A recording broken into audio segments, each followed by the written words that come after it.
Okay, global content warning first. This content may be upsetting, particularly if you have BPD, borderline personality disorder. But please know that I in no way intend to be insulting. And the content I'm giving you represents real examples based on decades of doing this work with people with BPD. Also, I'll be describing things in second person simply for the sake of convenience and not because I'm trying to diagnose everyone who watches this video. Okay, here we go. BPD symptom number 3 is identity disturbance and unstable self-image. So let's break down the verbiage first. So BPD affects the way you feel about yourself and others. Your identity is your self-definition, your sense of who you are and how you contribute to society. Your self-image is your mental picture of yourself, how you see and describe yourself, which includes your abilities, appearance, personality, things like that. So why is identity important? Well, first off, it's simply good to know what your beliefs are, how you see yourself in the world, what you stand for. Because if you don't stand for something, you'll fall for anything. Next, a strong identity can help you adapt to changes around you. So if you have a strong sense of self, you have an anchor that helps you stay grounded and adapt and flex in the midst of a changing world around you. Without that anchor, the changes can feel overwhelming, chaotic, or even terrifying or catastrophic. A strong identity also contributes to the development of self-esteem.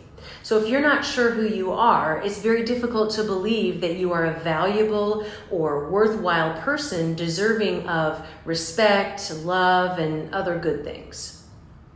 So let's look at another way to understand identity issues brought to us by Erik Erikson, a researcher and psychoanalyst who studied psychosocial development back in the day. So Erikson coined the term identity diffusion, which is another term for identity disturbance.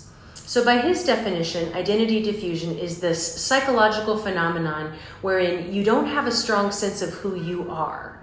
And it's because you haven't explored the options for identity, nor have you made a commitment to any particular identity you want to hold or have.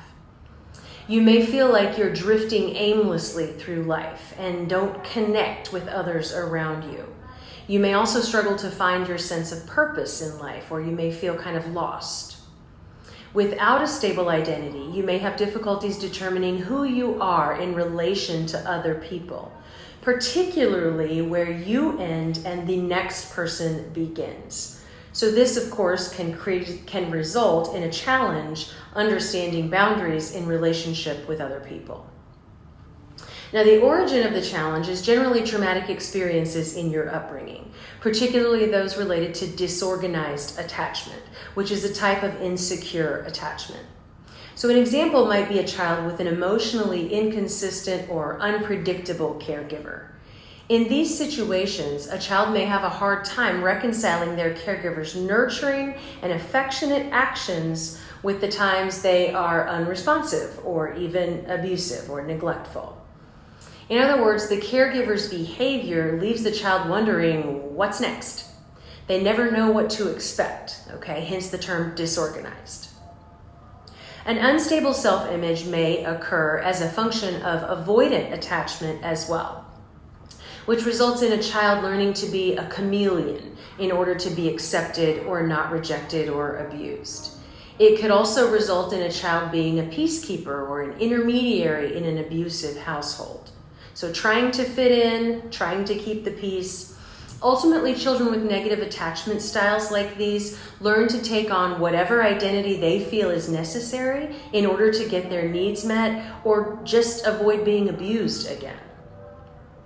Your identity is created by developing your own thoughts, opinions, and feelings. If you're trying really hard to fit in, you're more concerned about what others are thinking and feeling, which means you don't get to know yourself intimately. We look to our caregivers when we're little to show us how to handle and what to do with our thoughts and feelings. If attachment issues are present, as they frequently are in BPD, this creates obvious challenges. For example, disorganized caregivers don't mirror a child's internal states. They don't reflect back the child's internal experience. They don't meet them where they are, if you will. So mirroring helps a child understand their inner experience, which is known as mentalizing. This then helps the child regulate their own emotions. It gives them certainty and validation for what they're experiencing.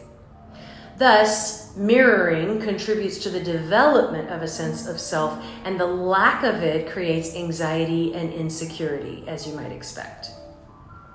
So mentalizing is generally difficult for people with BPD, which means they struggle to understand the intentions and behaviors of others. This, of course, makes relating difficult because people with BPD often assume the worst of intentions in others because of their own past experiences.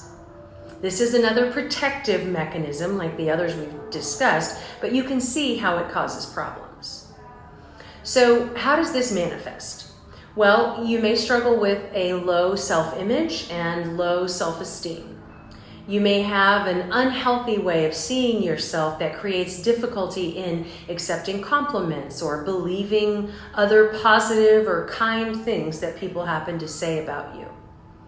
You may have a hard time describing or even just talking about yourself. You could see that your interests, goals, beliefs, they all change frequently. And you might even split on yourself as well. We talked about splitting last video. Seeing yourself as good and kind one minute and as unworthy of love or even as evil shortly thereafter. You may find that your desired identity frequently changes in terms of how you like to dress, how you interact with others, what you want to be when you get big, what your sexual preferences are, and so on. It may be hard to really know what you want out of life, what you stand for or believe in, even what's right versus wrong when it comes to communicating with others. Identity issues can also result in multiple changes to courses of study in things like college or a vocational school. It could also be frequent job changes that you're experiencing. Identity disturbance can further lead to problems in relationships because you feel swayed or manipulated by others who are trying to influence you. Alternatively, you might allow others to define you and then become resentful toward them for what you think they did. Defining yourself via external factors means that your self-image is based on things not under your control, which tends to generate anxiety, frustration, anger. The quote that goes along with this symptom is simply, "Who am I?" Again, the quote I give with each symptom is to serve as a point of reference as you work on creating an awareness of your patterns and building greater mindfulness around them so that you can target them and eliminate them eventually. Okay, small print. I respect that your experience is your own. Please respect that my description is based on my professional experience with people with BPD and is not intended to be the gospel truth. And remember, the behaviors I'm describing are not excuses, but explanations to help you and others better understand BPD. And never forget that you can learn to control your behavior.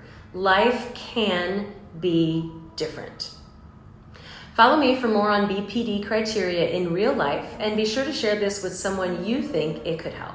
Talk soon.